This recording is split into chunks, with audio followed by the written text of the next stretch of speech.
Hi, I'm Harsh Vinayak, and today I would like to talk about automation. Automation, as a word, um, is is pervasive these days. You can go to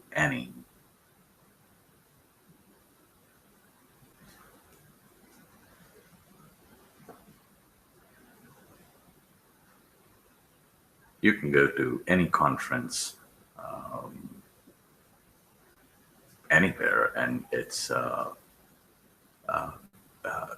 the word that we hear. So let's stop till it's about 5:30, and we'll start at that point. Thank you.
Hi, everyone.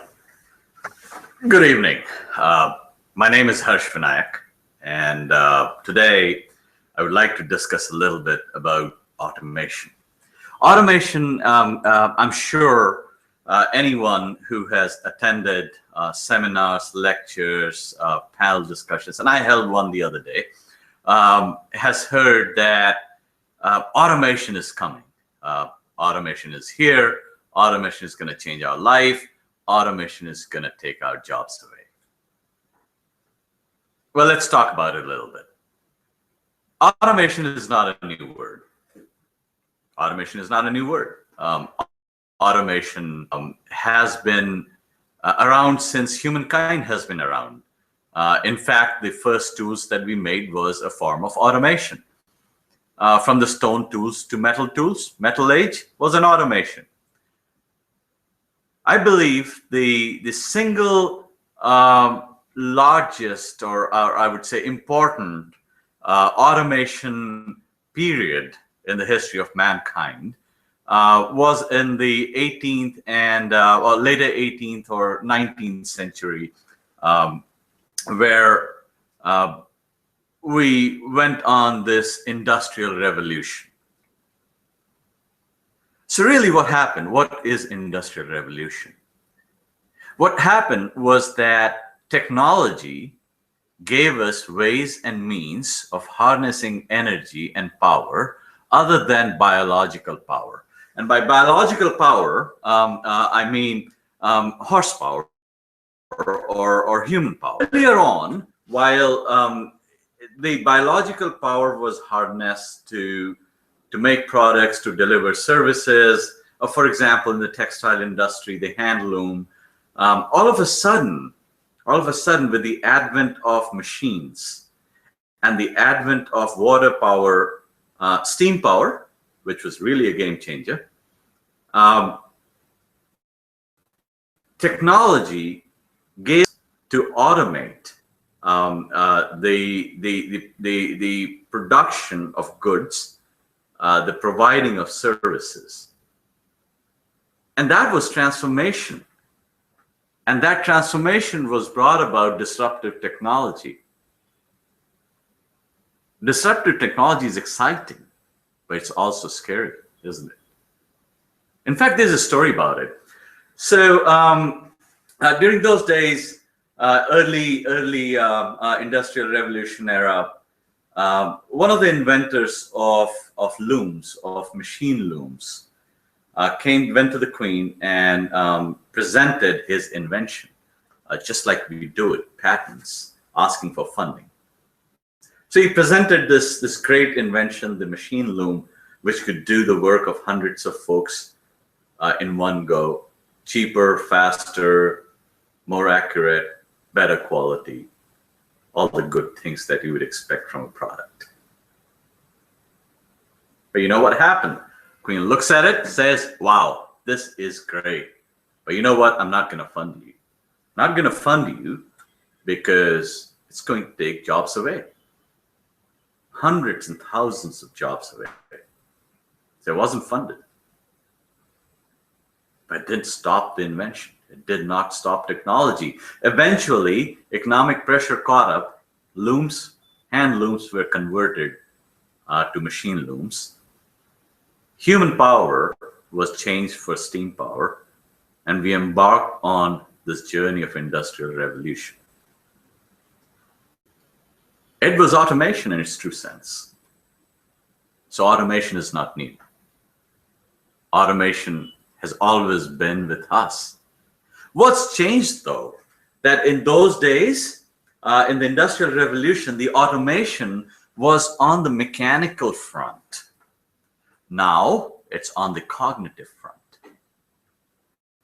In fact, the same discussions and talks that happened those days about jobs going away, about people not having means to sustain themselves because of machines, because of automation, are the talk of today. But you know what happened due to the Industrial Revolution? The Industrial Revolution really marks a major turning point in history. Almost every aspect of daily life was influenced in some way or shape. In particular, average income and population, and I'm reading this is off Wikipedia. In particular, average income and population began to exhibit unprecedented sustained growth. Some economists say that the major impact of the Industrial Revolution was that the standard of living for the general population began to increase consistently for the first time. So, far from being taken away of job, it was when humankind started increasing their quality of life, started adding more jobs, and in general, started on a journey of progress.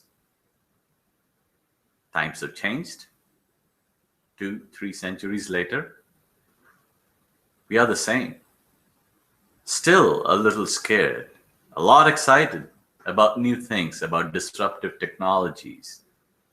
From mechanical now, we are into cognitive space. From steam power, we are into Internet of Things and internet and connectivity and automation in how we think, how we interact, how we talk to each other. It is a different world. It's a different space. But I believe that the parameters and the underlying principles remain the same. So before I embark on a philosophical discussion of where it's taking us, I would like to present a few slides on what we see out there. It's interesting. It's really, really interesting. So let me share the slide. It's going to take me a couple of seconds. Let's see. I will be off the screen, but my slide will be on. And here we go. There. Hopefully you can now see the slides. So let's go to the first slide here. Robot And not the robot we know, not the C-3PO and R2-D2, which, by the way, everyone is talking about because of the new Star Wars movie. By robot, we mean things that can replace humans in doing certain work. May it be mechanical, or may it be cognitive thinking, or services or products.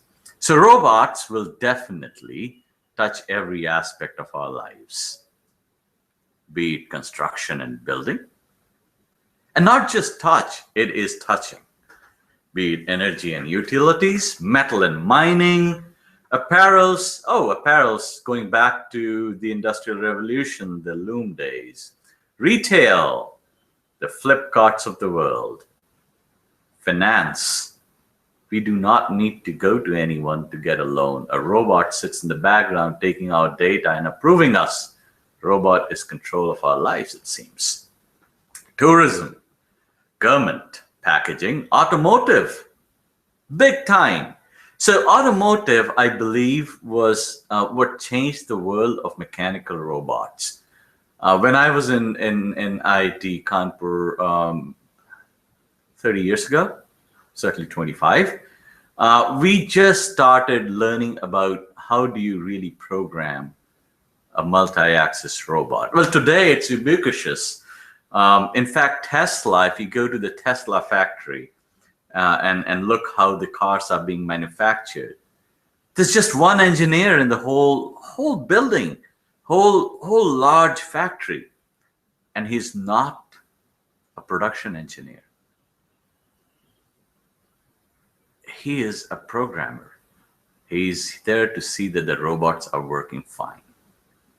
So automotive definitely changed the course of robots.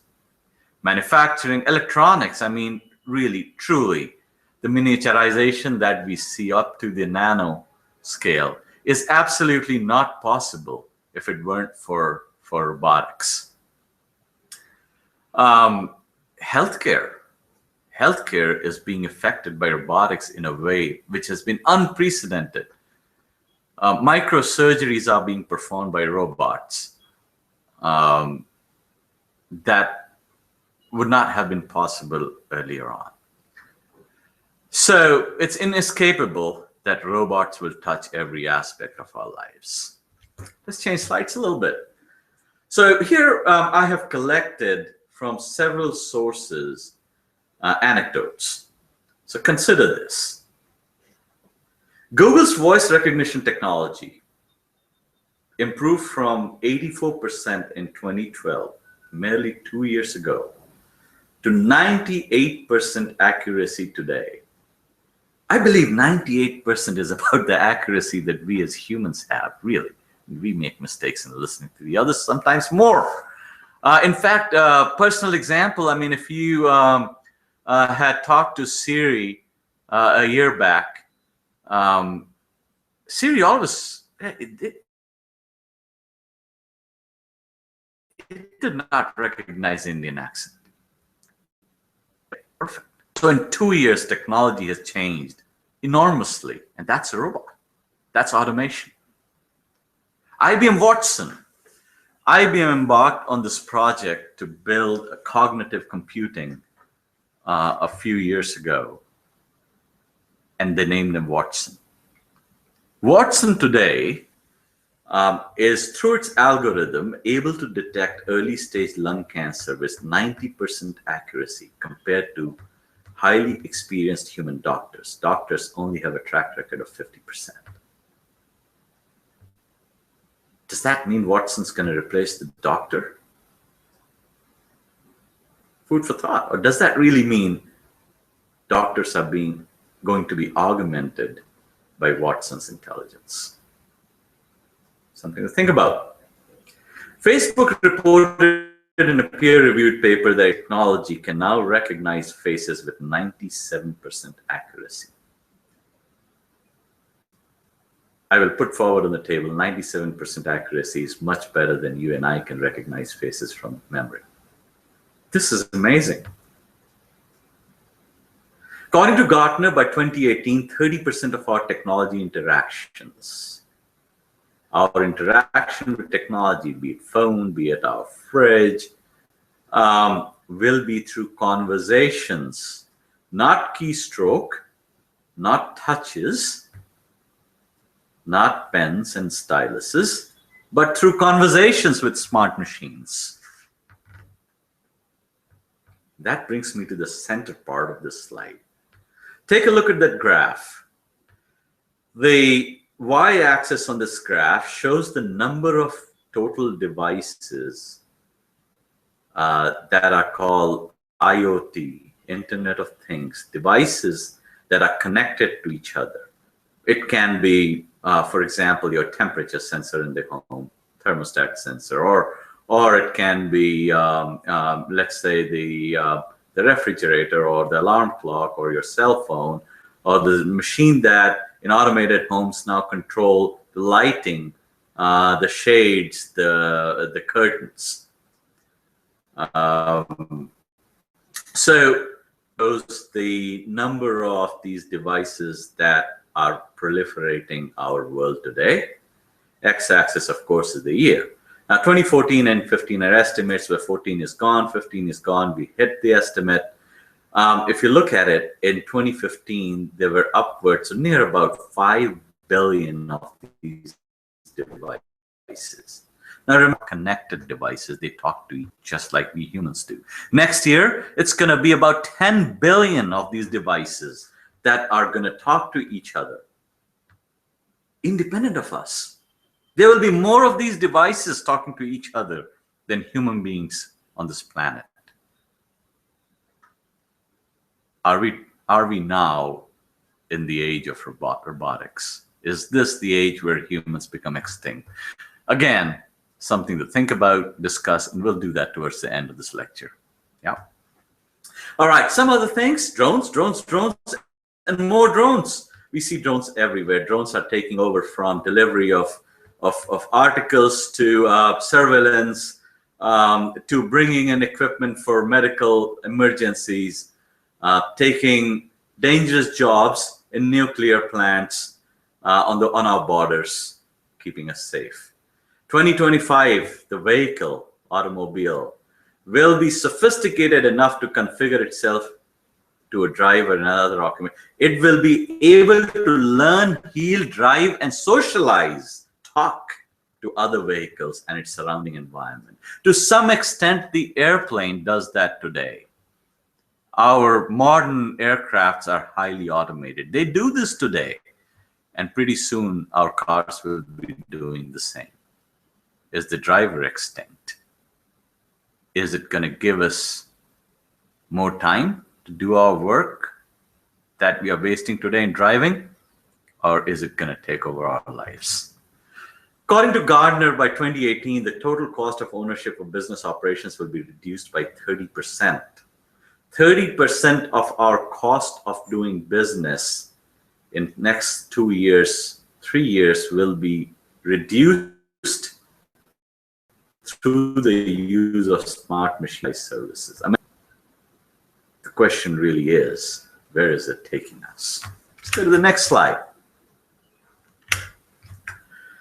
Some of the disruptive technologies you can identify with, I already talked about surgery, the wearable devices, it's everywhere. Things that we wear on our arms, on our hands, we ingest. MIT has come up with this probe that one can ingest safely. It stays inside us for weeks, and it broadcasts all sorts of data, including our rate and other to machine that they can patients. Cells, robot-delivered training programs, facial biometrics, virtual supermarket. Of course, it's here. It's with us today. World's changing. Something that I'm really excited about, 3D printing. I'm a mechanical engineer. In the old days, we used to visualize. We used to then draw it by hand and 3D, send it out for machining. They would do a machine drawing. They would build the part, the prototype. Prototype came back. It would be 3 to 6 months from the day we started thinking about it. We would look at it and we would then say, oh, it doesn't work. These are the things that we need to change. Back to the drawing board. The entire cycle, the product cycle was about a year, 2 years, 20 years in aerospace where I come from. 3D printing has changed it all. Today, I have a 3D printer at home. I visualize of machine parts in the morning. By afternoon, I have a 3D ready on the CAD system on the machine, push it off, go out, come back in the evening, the part is ready. Look at it, things that don't work gets changed, back on the 3D printer. By the night, 12-hour cycle, I have my part that's functional, that's working, that's ready for production. Amazing. Building construction, we recently heard about 3D printing in a massive scale that can build buildings in 24 hours. Human parts. It wasn't that long ago that we heard about a whole kidney being regenerated bit by bit, point by point by a 3D printer. I think it's still in the future, but it's not fiction, certainly. Food, who knows? One day we won't have to go to the grocery at all. It's all going to be 3D printed in our home alone. Think about ordering from a restaurant.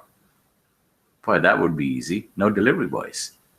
Is that going to take the job away, or is that going to change it so that our lives become better? Let's go to the next slide. So let's talk about what's happening in the IT service industry. I come from that now. India is a major player in the services industry. There's something coming up called intelligent automation evolution. And the way it has worked through is, in earlier days, we used to do scripting, write certain things which would automate certain actions. Today, we are in the days of what's called RPA, robotic process automation, which is taking over slew of work that human beings do by hand today. For example, processing a claim or tellers, it is being automated as we speak through RPA. Autonomics talked about self-healing, self-protected, and self-managed systems that we don't even have to care about. Finally, cognitive computing, something like Watson, simulates human thought process. Not only have robots taken over the physical side of what humans do, but they are invading, and invading fast on our cognitive. And again, is this for good, or we are going to go extinct? The next slide is about automation IT industry, and I have here a list of services that we provide today, for just all the way from application services, infrastructure, business process outsourcing, data center. Not going to go through all of these, but as you can see, the RPA, the robotic process automation, cognitive automation, autonomics has invaded each one of these. Is this going to take away our jobs, or is this going to add more to our existence? Now, let's talk about it. So what does automation really do? Well, it brings in better analytics. We have more data now to look at because of these machines talking to each other. We have more data that we can analyze. Well, who does that? Who interprets it? Humans do. The interpretation of data, the understanding of patterns, the interrelation between the past and the future, most of that will still remain in human realm. From a key puncher, we are getting into where we are more in the thought business. I think that's evolution. I think that's exciting. It's not taking jobs away. It's evolution, natural progression of our jobs. It's amazing. Highly consistent results. Of course, human beings make errors. Robots seldom do. Scalable. Doing 3 of these today, tomorrow I need 10. I can increase the number of robots. I do not have to train them because I can instantly share the software behind them. Compliance, robots don't cheat, at least today. Faster processing, minimal error, and of course, lower cost. So let's get back to the question that we started with. What's going to happen to us? Is iRobot equivalent to no humans? Let's think about it a couple of minutes, and I'm going to stop sharing my slides. This is the end of the slides, and let's yeah, here we are. So now let's talk a little bit about how is this going to play out in our realm. So I really think, and looking at the trends today, that that it's not elimination, but it's transformation of what we do. From working as a data entry person who is continuously keying the data, we have to evolve to the data interpretation level. We have to evolve to the higher cognitive functions of human being, of our existence, and that's where our future job is. That's where our future lies, and that's a good thing. That's exciting. We can do more of the design work. We can do more of the architecture work, the analytics, the correlation work, the construction of new ideas, the putting together of thoughts to build a new future, rather than be stuck in the mundane world of repeated exercise and repeated actions that we do today.